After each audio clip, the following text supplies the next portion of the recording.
They walked in together, like they always did. Jalen and Jordan Miller, 14, identical to the untrained eye, but different in the ways only brothers know. The Red Oak Martial Arts studio smelled faintly of sweat and vinyl, the kind of scent that clung to discipline and old ambition. Fluorescent lights hummed quietly above. Mirrors lined the far wall, bouncing back nervous energy from a dozen white uniforms. And right away, even without a word spoken, they stood out. Two black boys in a room full of white uniforms and whiter expectations. Their mother had called it an opportunity. Their father, quiet, broad-shouldered man who fixed pipes with military precision, had nodded in agreement. Discipline builds dignity, he had said. You boys learn to stand tall, no matter the room. But rooms like this one weren't built for standing tall. Sensei Carter greeted them with polite efficiency. He was in his late 40s, a man whose black belt looked worn but whose eyes seemed to scan like a ledger. You're the Miller twins. Welcome, you'll start as white belts. Respect, repetition, in readiness. That's the path. The twins bowed as instructed. Their movements were exact, practiced from YouTube videos and 1 week of stretching at home. They didn't smile, but they didn't flinch either. That in itself was a kind of defiance. They were assigned to a group of beginners in the back corner, kids younger, smaller, and visibly less certain. Jalen adjusted his stance, watching Jordan's reflection in the mirror, synchronized as always. Their bond wasn't just familial, it was instinctive, a twin rhythm of motion and silence. But not all silence is empty. Near the front of the room stood two older students, Derek Langston and Tyler Reese, black belts, both 17, confident, bowed in a way that didn't require shouting. Derek's eyes narrowed the moment he saw the twins, not out of curiosity, in evaluation. Tyler followed suit, murmuring something that made the boys on his side of the room snicker.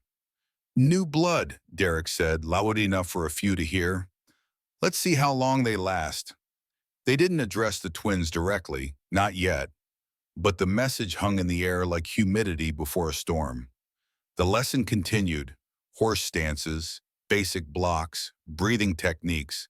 The twins focused. They were good at that. Blocking out noise, adapting, enduring. They'd done it before, in classrooms, basketball tryouts, church picnics, places where eyes lingered too long or too little. But karate was supposed to be different. It wasn't. Not yet. During water break, a boy with a green belt leaned over and whispered, "They don't like outsiders, especially not ones who don't act scared." Jalen nodded once. He understood. Fear was currency here, and he and Jordan didn't trade in fear. The next hour was filled with footwork and form. Sensei Carter watched from a distance, occasionally correcting posture or praising rhythm. He didn't notice, or pretended not to notice, when Tyler accidentally knocked over Jordan during a demonstration, or when Derek offered to help Jalen with his stance by grabbing his ankle a little too roughly. The twins didn't complain. They stood back up, adjusted, reset, because they had a rule: never give them what they want. Not tears, not fear, not even a reaction. As class ended, Sensei Carter clapped once. Good effort. Martial arts is not about domination. It's about control. Self before opponent. Tomorrow we build on today. Derek and Tyler exchanged smirks behind him. On the way out, Jalen pulled his hood over his head. Jordan tightened the strap on his gear bag. Neither spoke. Their silence was no longer just a shield. It was a strategy. Back home, their father asked the usual question. How was class? Good, they said in perfect unison. Their mother smiled from the kitchen. Told you it'd be good for them. Anthony Miller looked at his sons, matching bruises blooming just beneath the sleeves of their uniforms, and gave a slow nod. Yeah, he said, long as you boys keep your heads straight, nothing can touch you. But some bruises don't sit on the skin. Some wounds wait. And in the garage, where his old combat bag still gathered dust, Anthony Miller quietly opened a drawer. Something had shifted, and the story had only just begun. The second week brought no warnings, no open threats, just patterns. Patterns like how the twins were always paired with someone stronger, someone taller, someone who smirked a little too easily when they landed a hit. How Derek and Tyler always volunteered to demonstrate sparring techniques on days the class was full. And how the words "relax, it's part of training and you'll get used to it" were whispered like doctrine whenever bruises showed up where belts didn't cover. Jordan counted 8 bruises by Thursday. Jalen had 10. They didn't compare out loud, but they noticed. Derek Langston had a signature move.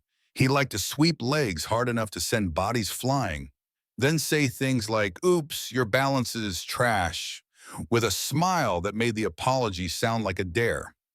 Tyler Reese, on the other hand, struck just soft enough to stay inside the boundaries of light contact, but never missed a rib, never missed a nerve. One night while practicing roundhouse kicks with a borrowed foam shield, Jalen flinched before impact. His knee shook slightly, throwing off his center. Jordan saw it, the hesitation, the body memory forming. It wasn't just about pain anymore. It was about expectation. He expected to get hit, too hard, too often. Sensei Carter watched it all with the practiced detachment of a man who had seen too much, or maybe chosen not to. "Technique before speed," he said. "Don't focus on who hits harder. Focus on who hits cleaner." But no one was hitting clean. Not really. At home, Anthony Miller noticed things. The winces, the silence at dinner, the way Jalen kept shifting in his seat, like something under his uniform still ached. He asked once, just once, if they were being treated right at the dojo. "We're learning," Jordan said. "We're adjusting," Jalen added. It was the kind of answer that satisfied someone who wanted to be reassured. But Anthony had lived through sandstorms, ambushes, and 8 years of making decisions that didn't allow the room for denial. He recognized deflection. He just didn't know the full story yet. The turning point came on a Thursday night. The twins were the last to leave the mats. As they untied their belts and rolled them up with quiet precision, Derek passed by on his way to the locker room. He didn't look at them directly, just muttered under his breath, "Not bad for street kids. Might make it to green belt if you don't flinch too much." Jalen looked up. Jordan didn't, but they both heard it. Tyler laughed. "If they even make it that far."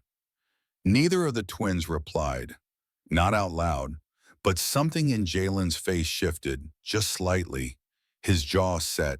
His hands tightened around the rolled belt in his lap. That night, after the lights went out, Jordan whispered across the room, "You think they're trying to revive me?" "Not trying," Jalen replied. "They already think they did." Silence, then Jordan again, quieter this time. "Do we tell Dad?" There was a long pause before the answer came. "No," Jalen said. "Not yet." "Why not?" "Because he'll go down there and turn it into something we can't come back from." "Maybe that's what we need." "No," Jalen repeated. "We finish it ourselves, our way." The next morning before school, Anthony found his old military gloves folded on the workbench in the garage. They hadn't been touched in years. Now they sat beside a cracked vinyl punching pad. He said nothing. But later that night, as the twins returned from another bruising session at the dojo, Anthony met them at the door. He handed Jalen a cold pack. He handed Jordan a roll of athletic tape. And then, without preamble, he said, "I'll be in the garage in 10 minutes. You want to keep learning how to take hits? Fine. But I'll teach you how to hit back." No questions, no lecture, just a calm invitation. They stared at him, then at each other, then nodded together. In that garage, under a single light bulb and surrounded by the smell of old tools and oil, the twins stepped into something different. not a dojo, not a ring. A place of transformation. And the quiet war that had started on polished mats was about to meet something far older, far stronger, and far more real. The first punch was too slow. Jalen's fist glanced off the focus mitt, landing with a dull thud against the padded edge. His father didn't flinch, didn't correct, just held up the mitt again. Again. Jalen reset his stance, feet wider this time, and tried again. Better but not sharp, not clean. Again. Anthony's voice never rose, but there was something in it, a gravity that pulled silence into obedience. Jordan watched from the side, wrapping his wrists with cloth tape, hands still shaking from the cold pack pressed against his ribs 10 minutes earlier. The dojo had left bruises, but this room, the garage, had its weight, a different kind of discipline, one that didn't care about colored belts or ceremonial bows. Here, nothing was performative. No mirrors, no spectators, no Sensei Carter walking past accidents with a clipboard and a speech about control. Here, if you flinched, it meant you weren't ready. And if you weren't ready, you kept going until you were. Balance is everything, Anthony said, now standing behind Jordan. If they move first, that's fine. But if you recover second, you've already lost. He demonstrated a pivot, then a counterpunch. The movements were stripped of flourish, just muscle, motion, purpose, no kata, no poses, just math and violence disguised as rhythm. This isn't about tournaments, he said. This is about making sure the fight ends when you say so. He didn't ask what was happening at the dojo. He didn't need to. Every time Jordan men winced mid-step or Jalen sucked in air after a body blow, Anthony learned more than words could explain. He read their bodies like terrain, mapped every hesitation, every bruise. After an hour, Jalen was sweating through his shirt. Jordan's hands were raw beneath the tape. Neither complained. "Wrap it for tonight," Anthony said. "Tomorrow, we start with counters." As they sat on the garage floor, catching their breath, the twins didn't speak. They didn't need to. The quiet between them was full. Electric. A silent oath passed back and forth across the concrete. They were done flinching. 3 weeks passed. At the dojo, the abuse didn't stop. But it changed. Derek's jokes didn't land the same. Tyler's cheap shots were met with steadier stances.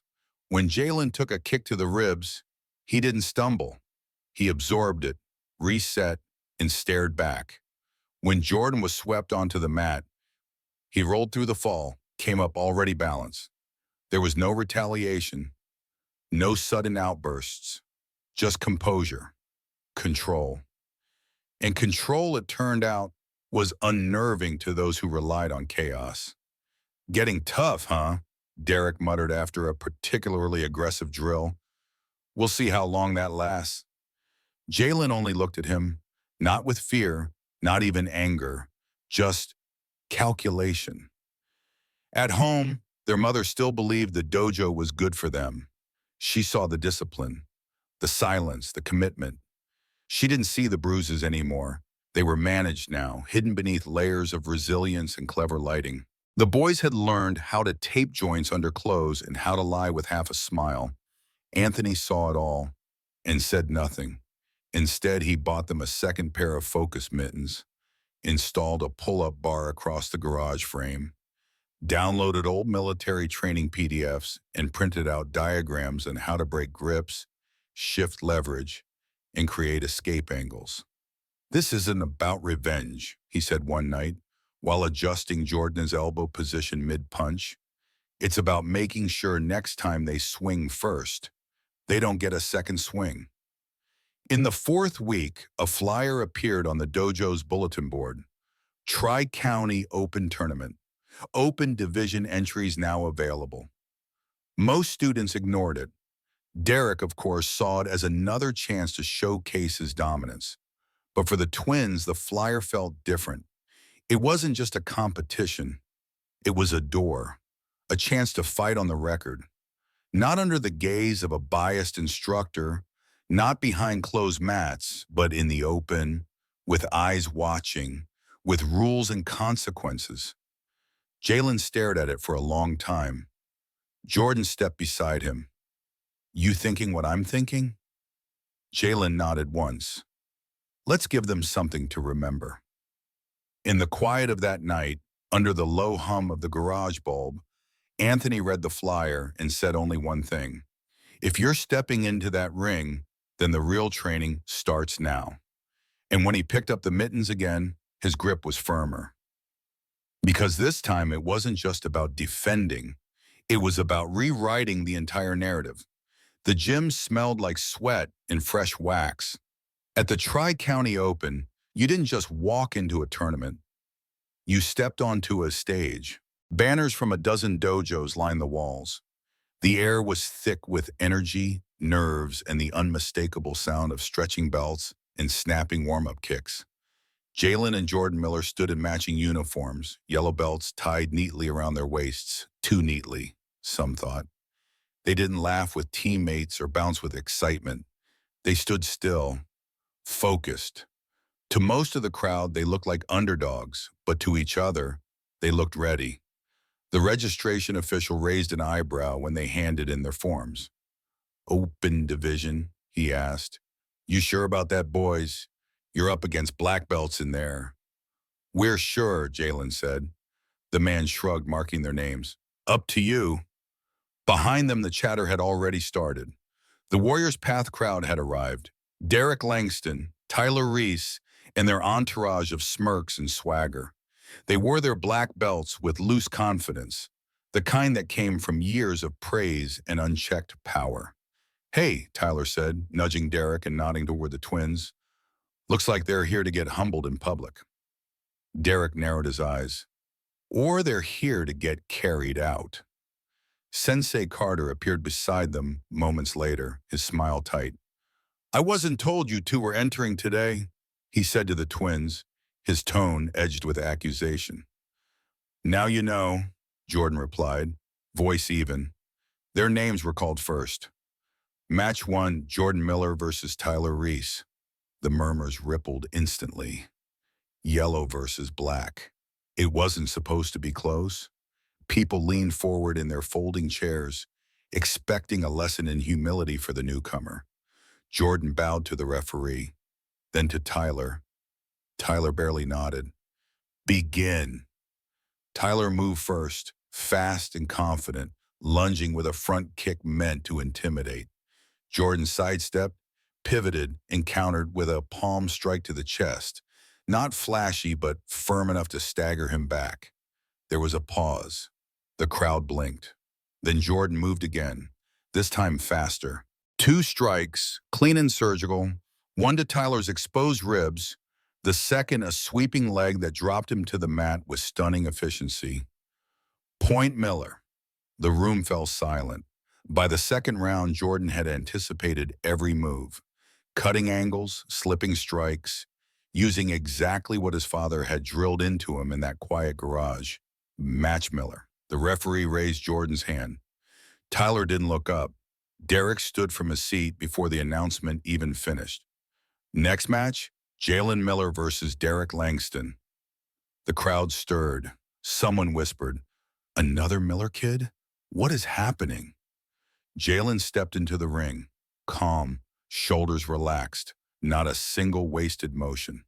Derek bounced in place, jaw tight, his arrogance now laced with something sharper, fear disguised as overconfidence. Begin!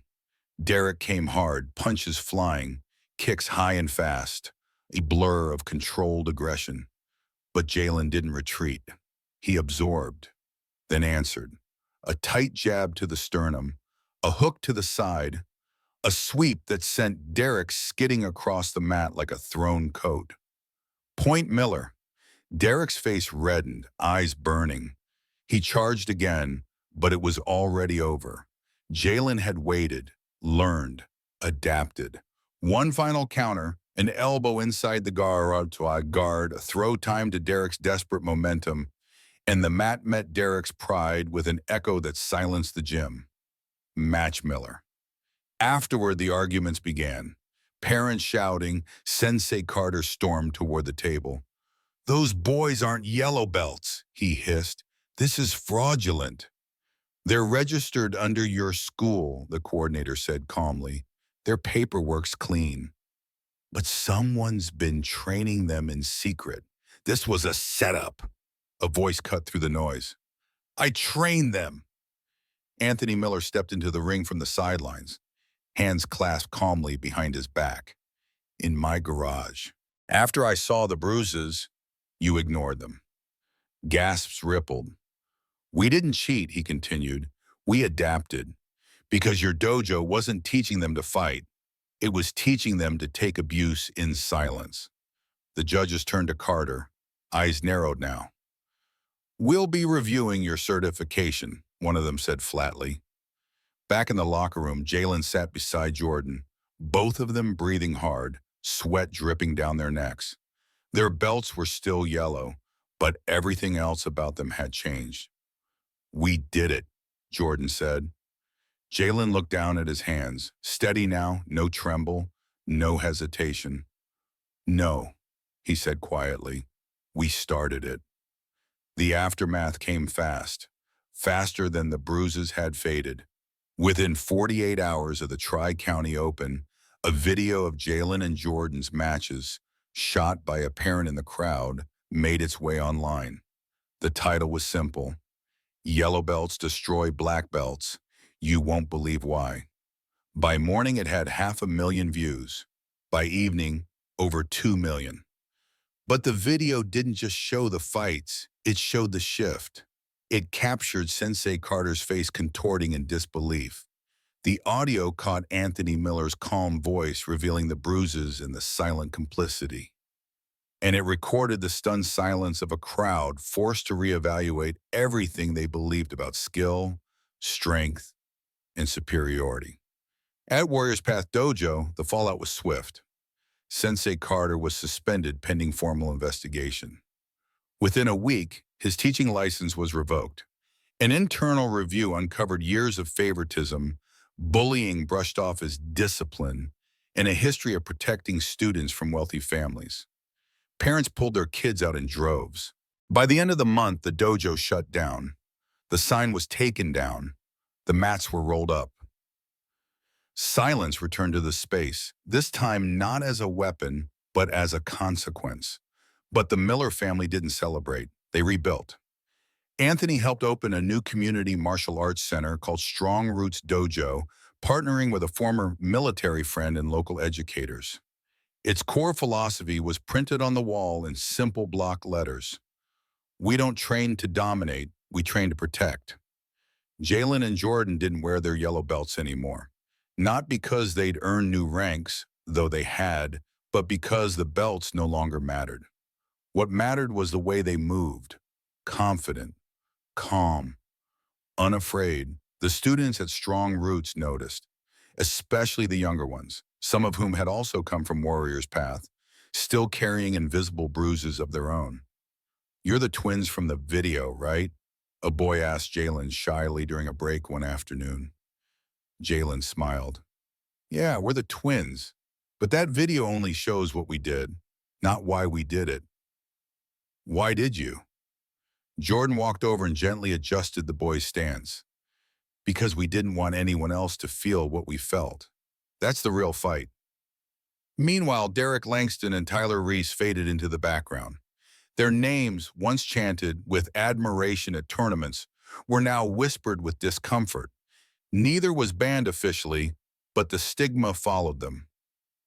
No reputable dojo would take them without a formal apology. None came. Their parents tried to sue for reputational damage. The judge dismissed the case in under 10 minutes, citing clear evidence of self-defense, equal competition, and institutional failure. Justice didn't always wear robes. Sometimes it wore yellow belts in quiet resolve. On a quiet Saturday, Anthony stood with his sons in the garage, the same place their transformation had begun. The punching bag still hung from the beam, though it wasn't used as often now.